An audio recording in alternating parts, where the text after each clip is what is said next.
Taigi sveiki, čia vėl Šarūnas, Griaustinis LT ir šiandienos tema yra, kuo skiriasi Go ir Rust programavimo kalbos.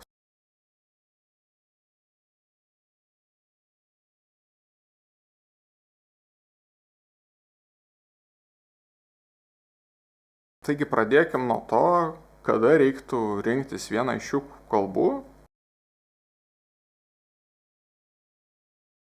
Sakykime, visada yra kompromisai ir jeigu pasirenkam neteisingai, tiesiog apsunkinam savo gyvenimą ir nebūtinai gaunam naudos. Viena iš nišų, kur tinka tiek Go, tiek Rustas, yra sisteminiai įrankiai. Tai abiejais atvejais mes sukompiliuojam konkrečiai operacinei sistemai, jeigu ten procesoriaus yra variacijos tarp arminio ir ten x86, tai irgi sukompiliuojam tokiu atveju atskiriem procesoriam ir gaunam vieną failą, vieną binarkę, kurį žmogus pasileidžia ir jam tiesiog veikia.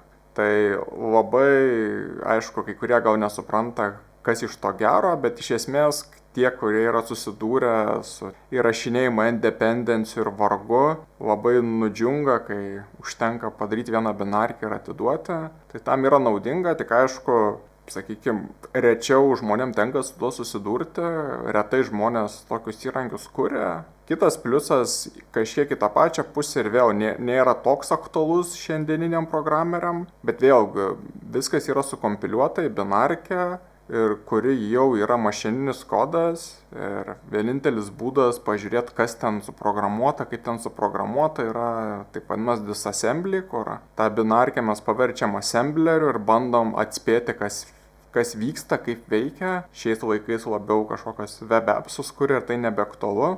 Bet jeigu kalbėtume apie kažkokį tai įrankį, kurio kodų mes nenorime dalintis, bet pačiu įrankiu norime dalintis, tai vėlgi yra savotiškas pliusas. Trečioji dalis yra web aplikacijos. Ir web aplikacijose, dėl ko renkasi Rust arba Go, dėl performanso, bet su performansu irgi reikia labai atsargiai elgtis. Nes visados, kai čia lygiai taip pat kaip su pinigais, kuo daugiau pinigų, tuo geriau, tai visi performance irgi visi nori ir klausia, kiek reikia, kuo daugiau. Bet tą performance irgi reikia protingai suprasti. Tai čia aš nežinau, su gyvenimišku pavyzdžiu palyginčiau su mašina. Tarkim, man į darbą užtrunka nuvažiuoti 40 minučių. Tai aš ten nusiperku žvėrį, kur ten gazo pedalą paspaudus riaumoja, ratai sukasi iš vietos, ten, nežinau, arklių ten 500 ar whatever, bet ar aš nuo to greičiau darbą nuvažiuosiu. Jeigu mano laikas susigaišta stovint kamščiuose prie šviesoforų ir galų gale greičio limitais, tai aš nieko nelaimiu. Tai čia vėlgi yra tas pats, kad jeigu mūsų ta kalba ir daug greitesnė, daug labiau optimizuota, daug greičiau veikia, bet jeigu mes gaištame laiką laukiant, kol duombazės query susisuks, kol kažkokią piškę atsakys, mes nieko nelaimėsim ir galų gale laiko sugaišim, pavargsim, o performanso nelaimėsim. Tai šiuo atveju performances pasireiškia tik tuo, kad jeigu yra kažkokie konkretūs skaičiavimai, kažkoks tai algoritmas vyksta, kur mes nuo kitų sistemos dalių nepriklausom, bet kažką konkretaus skaičiuojam, tai taip, galime pagreitinti, taip galime laimėti iš to. Bet jeigu didžioji dalis, kaip dažniausiai ir būna, susideda iš užklausų į N vietų ir laukimo, kol jos sugrįž, tai čia turbūt reiktų esamą kodą refaktorinti ir biškį architektūrą keisti, o ne perrašinėti į kitą kalbą. Kalbant apie tas kalbas, tai jos yra ganėtinai panašios, dėl ko šitas video ir yra. Mano tikslas yra palyginti panašius dalykus, kurie subtiliai skiriasi ir paaiškinti esminius skirtumus. Tai tiek Go, tiek Rusto kalbos yra iš esmės reinkarnacijos C kalbos. Ir abiejais atvejais žmonės, matos, daug dirbo su C kalba ir matė, kas gerai ir kas blogai su ja ir bandė perimti visą tai, kas gerai. Tai aišku yra performances, sukompiliavimas į kažkokią konkrečią binarkę, veikimas ant operacinių sistemų visų. Tai aišku, C turi savo minusus, tai pats opiausias turbūt yra memory management, tai yra atminties valdymas. Tai nors viską galima padaryti ir teoriškai, jeigu ten tvarkingai parašai, tai jokių memory leakų nebus, jokių ten problemų su tuo nebus, ten nieks nenulauš, nieks ką, bet realybė yra tokia, kad nuolatos čia būna tos problemos, per čia nulaužiama, per čia tie memory leakai vyksta ir per čia viskas subyra. Tai tiek Rastas, tiek Go sprendžia savais metodais atminties problemą. Kitas dalykas, mes aišku jau dabar tiesiog įpratome prie gero, seniau apie tai negalvojo žmonės, bet kas vyksta, kai reikia prisidėti naują biblioteką. Tai C atveju mes realiai turime susirasti kodą, jį parsisiųsti, sukompiliuoti, tada mūsų projektui nurodyti, kur tie sukompiliuoti failai guli, ir tada sukompiliuoti ir tikėtis, kad viskas veiks. Ir dažniausiai ties to žingsnių, kur svetimą projektą paimam ir bandom kompiliuoti, viskas subyra, reikia knistis, aiškintis, retais atvejais lengvai susikompiliuoti tie dalykai. Tai tiek Go, tiek Rastas turi savo vadinamus package managerius, kur tiesiog parašot, ko jūs norit ir jums parsiunčia.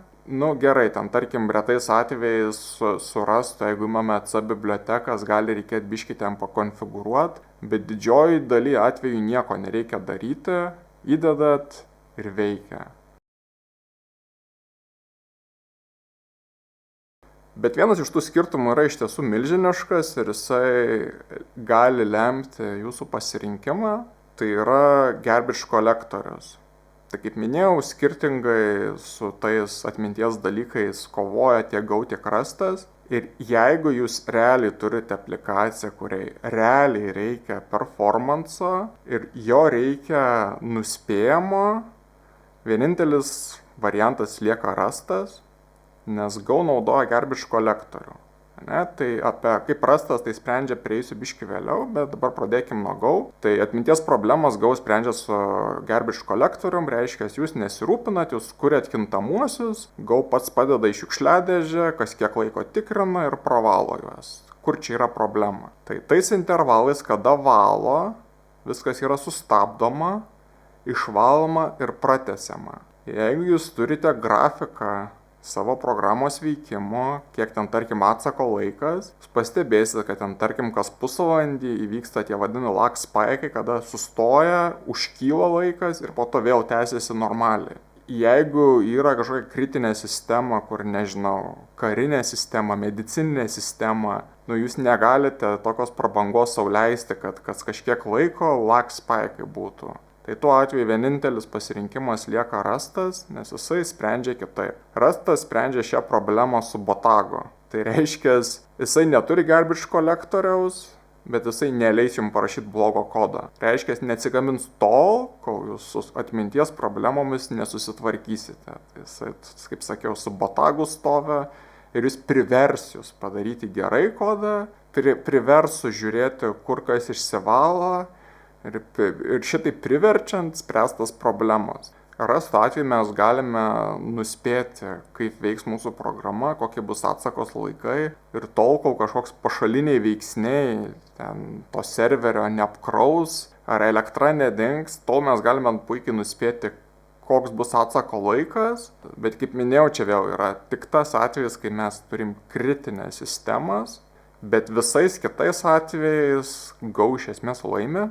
Bent jau mano akimis žiūrint, didžiausias Achilo kulnas rasti yra kompiliavimo laikas. Tai dabar turiu darbe vieną servisą, kurį sukompiliuoti turbūt, nežinau, pusvalandį gal užtrunka. Tai patys suprantat, kaip developinimas ant tokio dalyko vyksta. Kažką pakeičia, dedat kompiliuoti ir tada einat kavos gert. Po valandos grįžtat, pažiūrit, eroras. Vėl grįžtat, vėl darot. Aišku, šiebiškai sutirštinus spalvas, jis ten visaip gudrauja, tokių kešų pasidaro, vis kažkaip bando laimėti to kompiliavimo laiko, vis kažkaip išspaudžia, kai kažką sumoj gaunam, vis geriau, bet vėlgi lieka, kai mes kompiliuojam ant CI-aus, kai reikia, kad kažką deployant, ten visas tas lėtumas sugrįžta ir nebent ten labai daug vargo įdėtume ir ten visokių kešų pridarytume, iš esmės lėtai tie dalykai vyksta ir tai labai trukdo. Kitas, sakyčiau, vieniem tai didesnė problema, kitiem mažesnė, tai Rastas yra labai griežtas, Tai tipai griežti, tai čia atleistina, bet ir su kodu yra labai griežtas. Ir iš esmės, jūs turite gerai mokėti funkcinį programavimą, gerai suprasti, kaip jisai veikia, kokie ten tie principai. Ir tik tada galėsit normaliai programuoti, nes daug dalykų, kas mums yra šiaip įprasta, tokių visokių haltūrų, kur, tai čia padarysiu šitaip ir vis tiek veiks. Rastas vėlgi atsistos su botagu ir sakys nevelna, daryk normaliai. Pasitaiko atveju, kur, tikrai dalykas praktiškai bet kurioje kitoje kalboje būtų trivialus, tai rasite sugaišę ten visą dieną, kol padarysit, kad tai veiktų. Pats turėjau kelis tokius atvejus, kur galva atrodo į sieną trankai ir jis sako, ne, perdaryk, kad būtų kitaip. Tai iš dalies, vis tiek gerai, nes išmoksta daug dalykų. Iš kitos pusės, jūsų tas programavimo laikas, žiauriai išsitempia.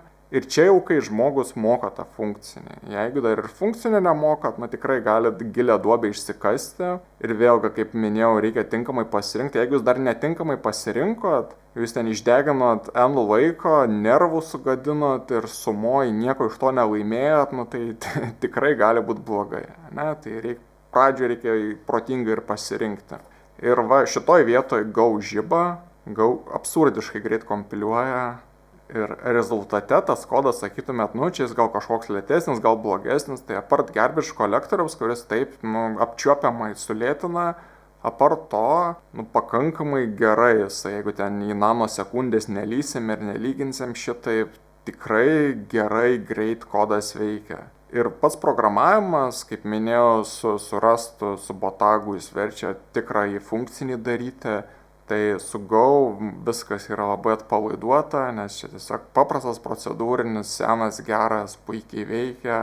Visi primityvūs algoritmai visokie ten, variablų keitimai, mutavimai, viskas priimtina, leistina ir apart, sakykime, gal čia subjektyvi nuomonė, kad pats kodas atrodo bjauriai. Nes aš prie Pythono pratęs, ar kokio Rubio, kur tikrai gražiai gaunasi, ar to paties Clojure, tai su Go kodas šlykštus, bet esmė yra, kad aš paėmęs visiškai nemokantis kalbos, tai nežinau, per pusdienį galiu sukalti kažką tai veikiančio, net gerai veikiančio, mažai po kelių problemų turėjęs ir tiesiog šitoj vietoj tikrai laimi Go.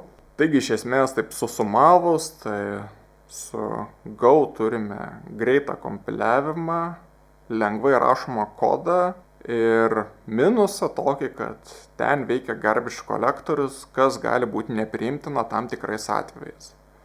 Rasto atveju turime žiauriai lėtą kompiliavimą, ganėtinai sunkiai rašomą kodą, bet sumoje mūsų galutinėje binarkėje turime kodą be jokio garbage kolektoriaus, kuris tuo pačiu užtikrina, kad tų memory problemų nebūtų, kurios yra C.